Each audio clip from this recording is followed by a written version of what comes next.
کتونکو الف خان شیرپو یم. دا کومه زنانه چې د په روژه کې یو شمېر پیرې راغلې د خاوند یې بیمار دی، دغه یوه لور یې ده او دا لور یې بیماره ده. ډاکټر ورته د 1500 روپو دوۍ لیکلې ده خو د هغې وس نه لري.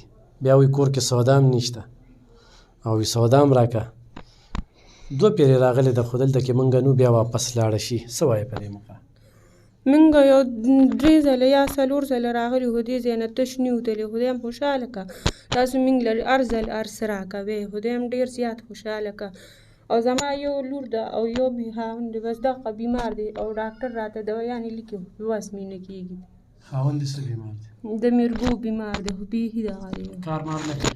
نو کار نشي کولی خو بس یو بل راله هر څه راکړي.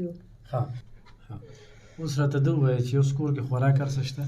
نو داسې راله یو بل راکړي خو هغه هم داسې په دغه باندې راوړم یا 150 یا 40 روپو راوړم. بس هغه بس روژه دې ښه تېره شوې وه؟ روژه مې ښه تېره شوې، یو بل راله یې راکولي. دا واله غوړي صحیح ده او دا د اوړه ځان سره دغه که. کتونکو دغه د الف خان شیرپو ویلفیر فاونډیشن کار دی. ستاسو په مرسته په ملاتړ باندې د خلکو خدمت کوي. تعاون را سره وکړئ، مرسته را سره وکړئ چې داسې خلکو مرستیال جوړ شو، د داسې خلکو مرسته وکړو. داسې خلک دي چې په نهره باندې وده کېږي، داسې خویان دي چې هغه انتخابي قدم اوچتولو ته مجبوره دي. هغوی وایي چې مونږ څه وکړو، تاسو صرف دې ته دغه یې چې یاره خلکو ویډیو شوه، د خلکو مخ ښکاره شو، خلکو چې کوم دی نو کیمرې ته ولې رالل.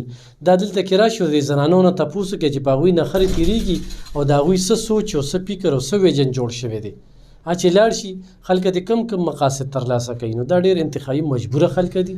نو لحاظه د داسې خلکو ملاتړ جوړ شي، داسې خلکو پسې خنداګانې مه کوئ او دا مجبوره وي. خدای دې څوک هم نه محتاجه کوي، خدای دې څوک هم نه غریبوي، خدای دې څوک هم کیمرې ته نه ساتي. خو د ازل نه واله تر مرګه پورې دغه یو سلسله روانه ده. په چا ښه تېرېږي، په چا نه تېرېږي، د چا روزګارونه شته، د چا روزګارونه نشته، کور کې څوک بیمار دي، چا خاوندان مړه دي، یتیمان بچي دي.